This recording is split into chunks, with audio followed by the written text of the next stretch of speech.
Chris here, and welcome to my channel. Today I'm going to talk to you about the books I read between December 7th and December 13th. First up is Willowdean by Katherine Applegate, and I read this for No People on the Cover for Phase 10 Chooses My TBR, and anticipated read for the Festive Readathon. I gave this book 5 stars. So in this book we're following Willowdean, who loves all animals, but even loves screechers, who aren't exactly a popular animal in her town, and her town has been slowly but surely driving all of them off. The main reason for this is because of their stinky smell, and it really bothers Willowdean that they've done this. As they're doing this, nature seems to be angry with Willowdean's town, and they're seeing fires and mudslides and illnesses like they've never seen before, and even the hummingbirds are not showing up. And the hummingbirds are extremely important to Willowdean's town, as that is a source of pride and income for them, because they have a hummingbird festival every year. But how do you have a hummingbird festival with no hummingbirds? Willowdean ends up getting a present from a new friend, which brings some magic into her life. And it may lead to her speaking up about the screechers and possibly even show her the truth about what has happened to the hummingbirds. So I absolutely adored this book. I love the way Katherine Applegate writes her characters. You really feel with them. Just like in Crenshaw. And in Crenshaw, you could really feel what the main character was going through. And in this one, I think Katherine Applegate once again does a really good job of conveying all of the things that Willowdean is going through. I really enjoyed getting to see Willowdean's friendship grow with Connor, and how the gift he gives her influences her life and changes a lot of things for Willowdean. And I'm trying not to give too much away because it's a short book, and my description pretty much tells you everything you need to know before you go into it. And I really enjoyed the journey because you see a lot of growth in Willowdean throughout the book, and I really, really love that. And with this being my second 5-star from Katherine Applegate, I definitely can see her being an auto-buy author in the future, because I believe she also wrote some of the Animorphs, or all of the Animorphs. I'm not sure whether that was a series that was written by one author or more than one author.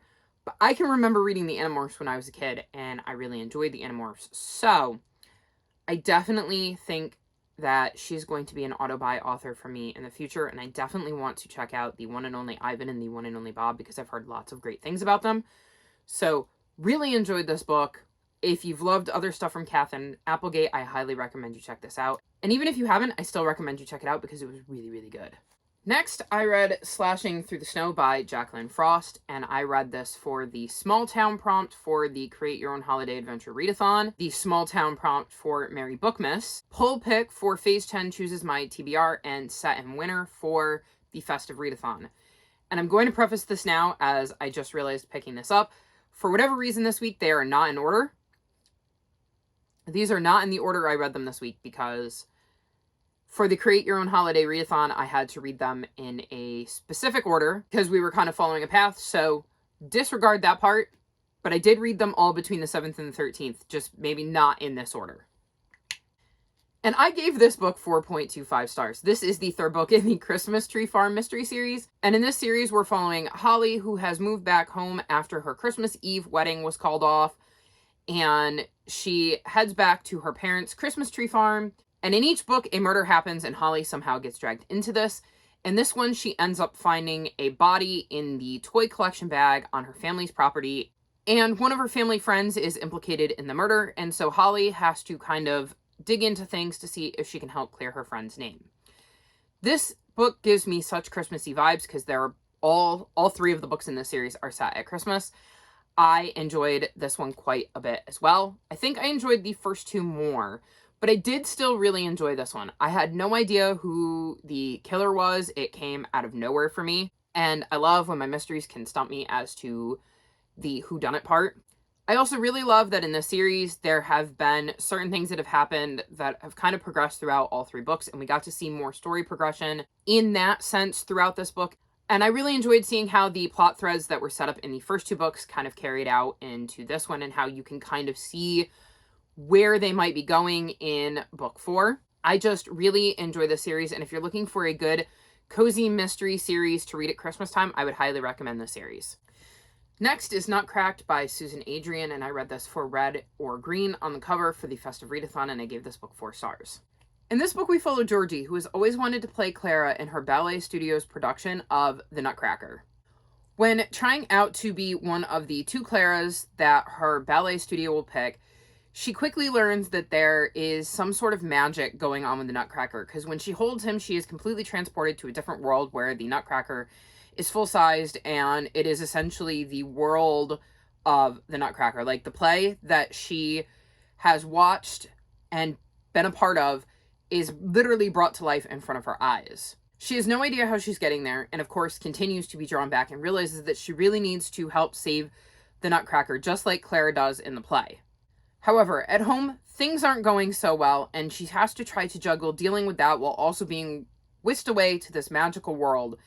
And so Georgie's in a pickle because these two things are really hard for her to balance. So I enjoyed this a lot more than I thought I was going to. I've never read the Nutcracker, so this is completely new to me. Like, I've never seen a movie, read a book, watched the play, nothing. I know nothing about the Nutcracker. I know the song. I know the song, or at least one of the songs, but I literally went into this completely blind about the Nutcracker, so I don't know if that helped or hurt my enjoyment of the book. I did like seeing Georgie figure out the magical world and what she was supposed to do there, and what the rules were, and how she was supposed to go about helping the Nutcracker, and what her role was in this realm. But I also really liked that it also had real world stuff to deal with. Like, I liked seeing that even though Georgie is being whisked to this magical realm, which she is bouncing in and out of, I like that in the real world, she's got stuff going on and she's got to deal with that too, because I feel like a lot of times we see kids get swept to magical realms and a lot of their real world problems kind of disappear. And so I really like that this book managed to balance that, and I think the author did it in a really interesting way, and I think they managed to find the balance very, very well. I was sitting on 3.5 territory until the end, and I really, really liked the way this book wrapped up, which bumped it up to a 4 for me. So I did end up really, really enjoying this, and I could see this being a book that I reread in the future after I've read the Nutcracker or watched the play or watched a movie of it. Like, when I actually know the Nutcracker story, because I would be very interested to see if my opinion on this book changes after having known the story it was based on. Next up is Cat's Cafe, a comics collection by Matt Tarpley, and I gave this book 5 stars. This book covered illustrated cover for the festive readathon, animals on the cover for Phase 10 Chooses My TBR, and features food for the Create Your Own Holiday readathon. So this is a book that I actually read before I read Slashing Through the Snow, because for the Create Your Own Holiday readathon, I had to read a chef prompt, which was features food, so I read this first, and then I had to read the small town prompt, which was Slashing Through the Snow. So I read Cat's Cafe, then Slashing Through the Snow. I did read them in the right order, even though they're not the right order in this video. Just thought I would mention that. So this book is literally a book of comics, like you would see in the Sunday paper, like the comics section, which follows a bunch of characters which tend to go to this cafe that is run by a cat. It is just a really cute, quick, easy read. I mean, there's some heartfelt ones, there's some emotional ones. Like, I feel like there's going to be a comic in here that everybody connects with, because there are characters who experience a lot of different emotions and different way of displaying emotions. And I really enjoyed this collection. And, well, you don't even need to really read it in order. You can, because there are some that progress in order, but like each is really its own separate story. And again, it's literally a comic. So I really enjoyed this story, and, well, this collection of comics and how it was put together. And I really like the characters and getting to see the differences in them and how they interacted in these little mini bites. So it was just a really cute, fun, happy book. Though, like I said, there is some emotional stuff in there, so it's not happy-go-lucky all the time. But I really enjoyed it, and if you like comics, I suggest you check it out. Next up, I read One by One by Ruth Ware, and this covered the prompt Close Quarters for Merry Bookmas and Snow on the cover for the Festive Readathon, and I gave this book 4 stars. So in this book, we're following a group of people who go to a ski chalet, and this chalet is soon covered in snow due to an avalanche, and they're all kind of trapped together. The biggest problem is that they all work for the same company except for the 2 caretakers of the chalet where they're at. And during this little mini retreat that they're on, one of the owners suggests that they do a buyout and The other owner is not on board for that. So you kind of have this conflict between the two sides of employees of the company who want to support the buyout and employees of the company who don't. And there's literally millions of dollars at stake. So when people start turning up dead, things get dicey. With that much money at stake, nobody knows who to trust, and nobody knows why the person doing the killing is picking people off and why they have chosen to pick the people off that they did. This book is told from 2 points of view, one of the guests and one of the staff members. So I really enjoyed this book. I liked having the two POVs because you're getting a POV from an outsider who does not know these people, but then you're also getting the POV from somebody who does know these people, and I think it makes an interesting contrast. I also really enjoyed getting to see a glimpse into each of these two characters' heads and how they perceive the people around them, again, due to their relationships with the guests and the people who were turning up dead. In other mysteries I've read like this, I feel like I've had more POVs, so it can sometimes be harder to keep everything straight. And in this one, we just had the two, and I bounced back and forth several times between who I thought was committing the crimes. Mainly because I think I've been conditioned with thrillers to expect twists, turns, and red herrings. So I never assume that my first guess is correct. I always wait to see if I can find more information, and I'm kind of dwindling down the suspects as we go. And I only figured out who it was kind of right before the reveal happened. And again, I love it when books can keep me guessing right up until the end. And I really, really enjoyed that. And there were some twists and turns I didn't see coming after the reveal as well, which I also really, really liked. So all in all, I just really enjoyed this book. And Ruth Ware has been kind of hit or miss for me, but this one was definitely a hit for me. And if you like those kinds of mysteries where you have kind of a closed room where there's only so many people that could be doing it, kind of murder mystery thing, then I highly suggest you check this book out because I personally really enjoyed it. Next up, I read The Prince and the Dressmaker by Jenn Wang. This book covers the prompt romance for Phase 10 Chooses My TBR, royalty for Mary Bookmas, and royalty for the Create Your Own Holiday readathon. I gave this book 4.25 stars. So in this book, we're following Prince Sebastian, who likes to wear dresses, and a ball is thrown by his parents to kind of try to help him find a bride. And one of the people at the ball is wearing a dress that Sebastian really takes a liking to. And so he sets out to track down the dressmaker. And the dressmaker is Frances. And Frances gets brought in to make dresses for Sebastian, who then takes on this alter ego of Lady Crystalla and goes out wearing these dresses. And they become extremely popular. And Frances has always wanted to be a well-known dressmaker. The only problem is how can she be a well-known dressmaker when nobody can know who is making Lady Crystalla's dresses because everybody knows Frances is Sebastian's dressmaker, and Sebastian is not ready for people to know that he and Lady Crystalla are the same person. So that creates a tough decision for Frances because how is she supposed to achieve her dream when she's having to protect Prince Sebastian's secret? So this is a graphic novel, and I liked the art style. I thought this was a really quick read. I really enjoyed getting to see Sebastian and Frances's relationship developed and how Sebastian got more comfortable throughout the book, because in the beginning he is not going out in these dresses. It's just something he does in private.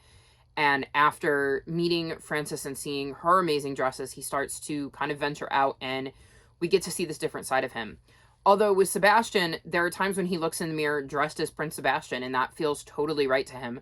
And other times when he needs to be Lady Crystalla. And this was another book that was kind of in the 3-star range, and then the way it wrapped up bumped it up into the 4-star range. I really like how this book ended and how things kind of tied together at the end, which I obviously can't explain because massive spoilers. But this is a really quick read, and I really enjoyed getting to see Sebastian and Frances's journey, and I'm really glad that I checked it out. And I think this is the second book I've read by Jenn Wang, so I will probably continue to read books from them in the future. Next up, I read Christmas in the Scottish Highlands by Donna Ashcroft. I gave this book 4 stars, and this fulfilled the prompt friends/enemies to lovers for Mary Bookmas, romance for the Create Your Own Holiday readathon, and festive word in the title for the festive readathon. So, just an update on the Create Your Own Holiday Readathon. I read Cat's Cafe, which was my chef prompt. I read Sloshing Through the Snow for Small Town, and then I read this one for romance. And then I went on to my next path, which started with The Prince and the Dressmaker for royalty. So I did read those 4 books in that order. Again, just want to clarify, because I normally do these in order of the way I read them, but I did not want to take the time to pause filming and figure out what the order was. I just wanted to go with it because, well, I was already filming. So, back to Christmas in the Scottish Highland. In this book, we're following Belle, who's struggling through her first Christmas without her godmother, Annie. She's feeling quite lonely and blue. And then she's riding her bike home one evening when she accidentally crashes into an older woman named Adina, and Adina ends up with a busted ankle.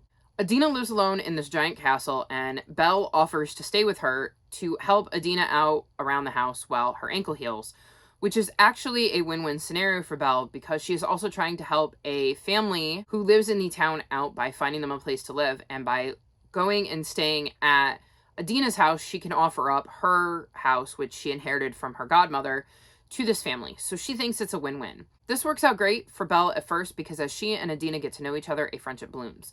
But soon, Adina's grandson, Jack, has shown up. He is super distrustful of Belle because he is worried that she is there to basically take Adina for everything she is worth. But Belle sees things in Jack, as he is recently reunited with her grandmother, that thinks he may be there for the same reasons.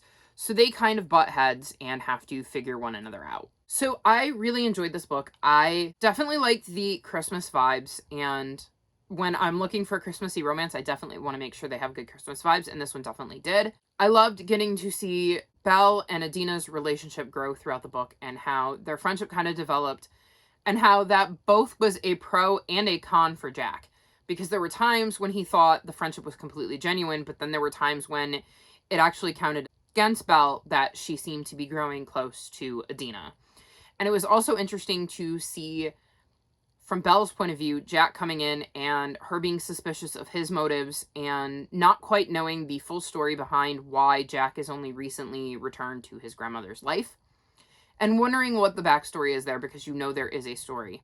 I will also add that I am not a huge fan of tons of smut. There is one sex scene in this book which isn't super duper graphic, and it is one that you can kind of skim through if it's really not your thing, but it didn't bother me all that much, which was really nice, because there are some romance books I've read that just have a lot of it, and it's just not my thing. I don't mind if other people like it, but it's really not my jam. So I was glad that that was kept to a minimum, because it can be very, very tricky to find romance books that don't have tons of smut or steamy scenes in them. All in all, this was an enjoyable read and definitely gave me those Christmassy holiday vibes I was looking for, and if it sounds interesting to you, I recommend you check it out, because I really did have a good time reading it. And lastly, I read Meg, Jo, Beth, and Amy, a modern retelling of Little Women by Tercerio and Brie, Indigo. This fulfilled the prompt of library book for Phase 10 Chooses My TBR, and I gave it 4.5 stars. This is exactly what it says on the tin. It is a graphic novel modern retelling of Little Women. So in this book, we're following sisters Meg, Jo, Beth, and Amy as they live their life. And I really enjoyed this book. I was surprised, because I was worried that some of the charm and the things that you love about Little Women could be lost with a graphic novel, because I was worried about how they were going to condense such a big story into a graphic novel, because I feel like sometimes when you're taking a giant book like that and trying to cram it into a graphic novel, a lot gets left out.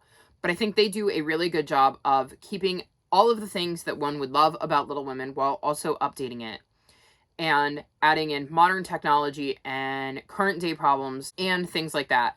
I think they do a really good job with the rep in here. There's a lot of rep in this book, and I can't even begin to talk about all of it, because some of it is stuff you discover along the way, and I wouldn't want to spoil any of that for you. But I really, really enjoyed this book. I had a few minor problems, some of which I can't talk about because they're spoilers. But one of the things I had a problem with is there was a bit of an info dump at the beginning, and where Jo kind of explains some things in an email to her dad that felt kind of forced in there, more for the reader than for the dad, which she then ends up explaining again later. And so I think you didn't need it in the email, or if you were going to have it in an email to her dad, I think there was a better way you could have written it.